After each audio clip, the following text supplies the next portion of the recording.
Hey everybody, this is Jeremy Gaffney. I'm executive producer at Carbine Studios. What we want to do today is just take a little walk through what our friends and family content is like. I got a bunch of testers in the game right now, giving us all sorts of feedback. We want to give a little behind-the-scenes peek at all of this. We're testing all sorts of good new systems. And we've been working on combat, so now you can kind of aim your spells anywhere. We call it freeform targeting. Line up a creature and bam, you can just knock it down. Or you see a bunch of creatures, and you can try to get them all in your area of effects to try to do as much damage as you can, as fast as you can. This applies to monsters too. We call it battlefield control, where they're trying to control parts of the battlefield, you're trying to control parts of the battlefield. And this means combat has lots of motion, and has lots of action. There's also much more of a strategic element to it.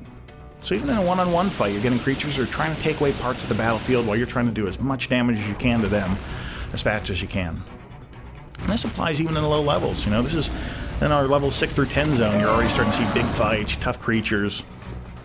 And also you're able to start interacting with the environment in really interesting ways. You know, this blue rock's called Loftite, and it makes you lighter than air when you get near it. So you can do super jump. Whenever you see that kind of blue crystal, you can use this to bounce around through the world.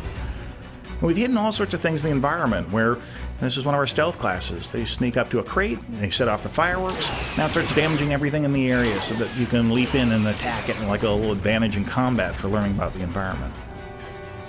These things aren't just small things, you know, they're big ones too. In this area of the zone, there's a giant robot that's been dug up, and now it's starting to shoot laser beams, destroy things in the area. It hurts monsters, it can hurt you. You've got to interact with it while you're doing all these fights. And now we're like level 10, level 12, and we're starting to show more about the Elden. Now that's that mysterious race. They disappeared and they left all this crazy stuff behind like that robot, and you gotta figure out why.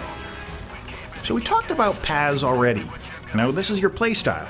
If you're a soldier, you choose a combat playstyle, and now about 20% of your quests become about doing big public events, doing missions that are all about combat, new ways of beating stuff up.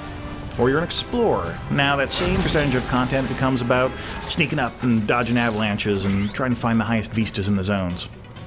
Well, we've added two new ones. You got the scientists, all about studying things, studying animals, studying things in the environment. The more you study, the more you learn, the more powerful you get. There's also settlers now. These guys are all about building up the world so that you take the towns, you take the quest hubs, you make them stronger. You add new vendors, you add new powerful things for players to do inside of them.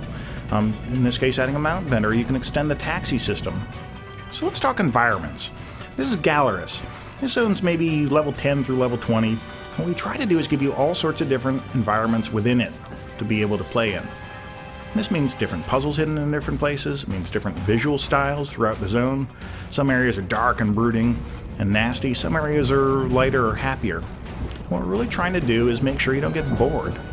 These games take hundreds of hours to play, and so we want to make sure that you're getting a whole bunch of different visual stimuli and also different gameplays throughout it.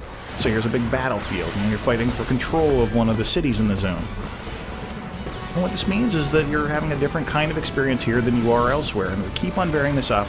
You know, every half hour or so we like to throw a curveball at you to keep on making sure things are interesting for you. So our goal here was to cover about 45 hours of content in under 4 minutes. That has proved to be impossible. There's still a ton more that we need to talk about, including what are these strange floating islands up in the sky.